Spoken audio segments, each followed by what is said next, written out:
सबसे पहले तो मैं स्वर्गीय वीरेंद्र जी को श्रद्धांजलि अर्पित करना चाहता हूं।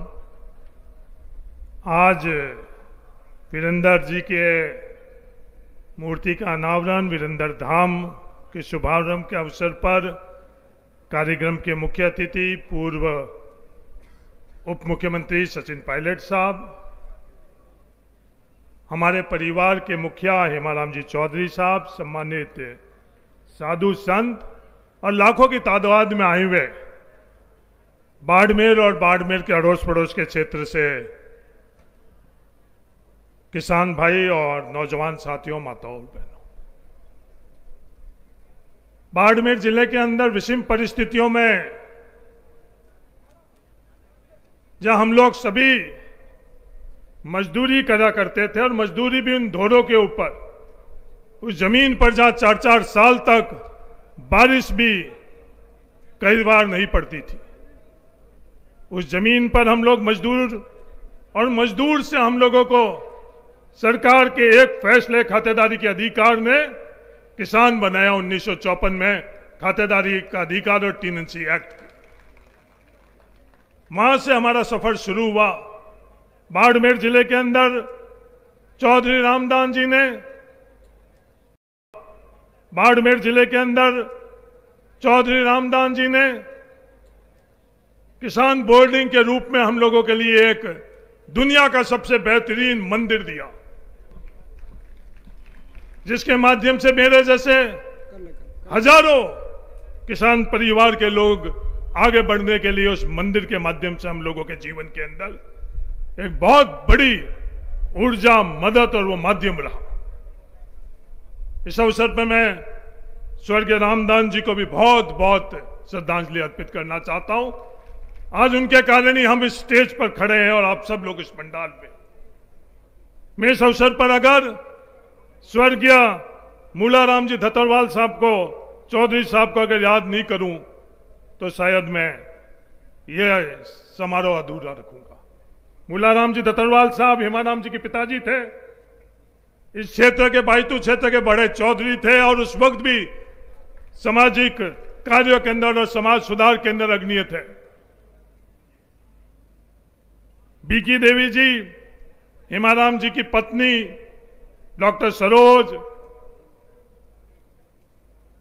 सुनीता जी, तेज सिंह जी, तमाम परिवार, आप जिस सोच से, जिस मकसद से आपने ये काम शुरू किया है, लाखों की तादाद में आप सब लोग यहां पधारे हो, उसी सोच और उस प्रयास को बल देने के लिए आप पधारो, इसके लिए आप तमाम लोगों को तहे दिल से धन्यवाद देना चाहता हूं।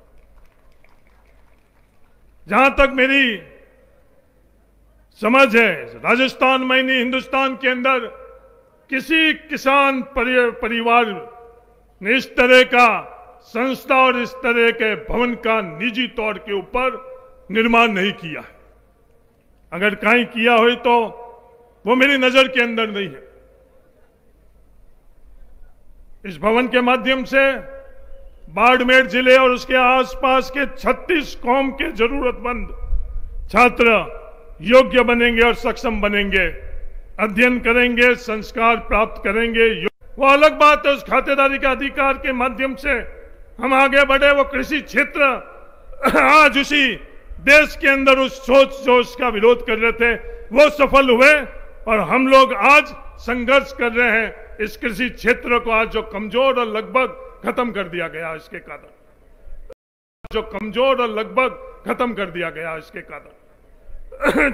खारापार के एक शिक्षक सारण साहब ने पिछले दिनों में गन्ना करी, लक्ष्मण जी डेलू ने मुझे बताया, जो बाजरी हम लोग बोते हैं वो 42 रुपए के अंदर हम लोगों को घर में पड़ती है, और वो बाजरी आज बाजार में जब हम लोग बेचने जाते हैं तो उसके क्या भाव मिलते हैं।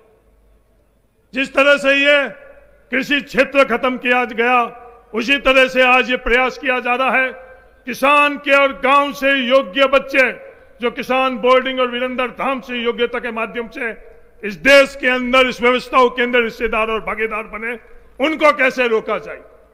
उसी सोच के कारण चाहे वो जातिगत जनगणना की बात हो, वही सोच, वही वर्ग, वही लोग मजबूती से आज जातिगत जनगणना को रोक रहे हैं वो सफल हो रहे हैं और आज हमको वो संघर्ष करना पड़ रहा है।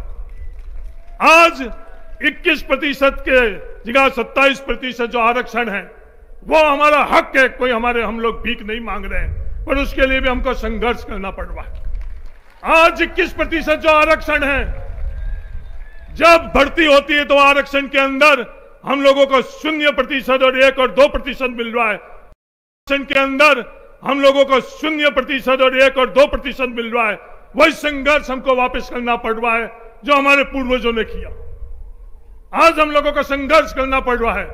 लोग बड़े यश लेते हैं, लोग बड़ी बातें करते हैं कि सरकार हमने बनाई, पर ये सरकार जो हमने बनाई, इस सरकार के सामने हम लोगों को संघर्ष करना पड़ता है। ये संघर्ष किस कारण करना पड़ता है? नौजवान साथियों और किसान भाइयों, अगर ये चीज आप समझ लोगे तो हमारे को आने वाले पीढ़ियों के अंदर संघर्ष नहीं करना पड़ेगा। बहुत विरले हैं सुनीता जी और तेज सिंह जी जैसे, जो हेमाराम जी की सोच को उस परिवार के अंदर आगे बढ़ाने के लिए अपना सब कुछ लगाया है।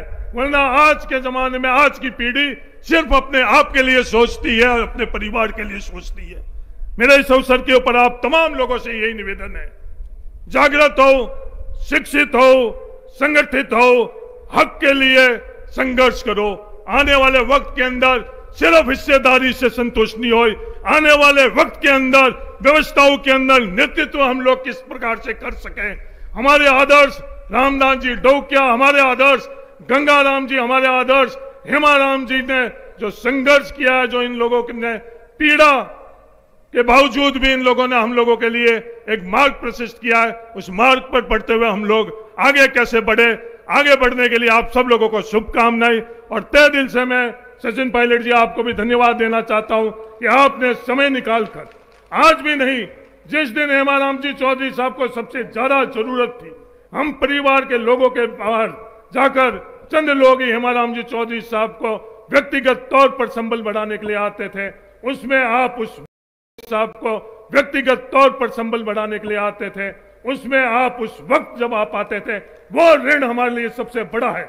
आपका पद, आपकी राजनीतिक ताकत से जो आप लोगों ने दिया है, उससे बड़ा जिस वक्त हम लोगों को उस चीज की जरूरत थी, आप सचिन पायलट जी आकर आप हमारे परिवार के साथ खड़े रहे। तहे दिल से आज मैं सार्वजनिक तौर के ऊपर आपको धन्यवाद देना चाहता हूं।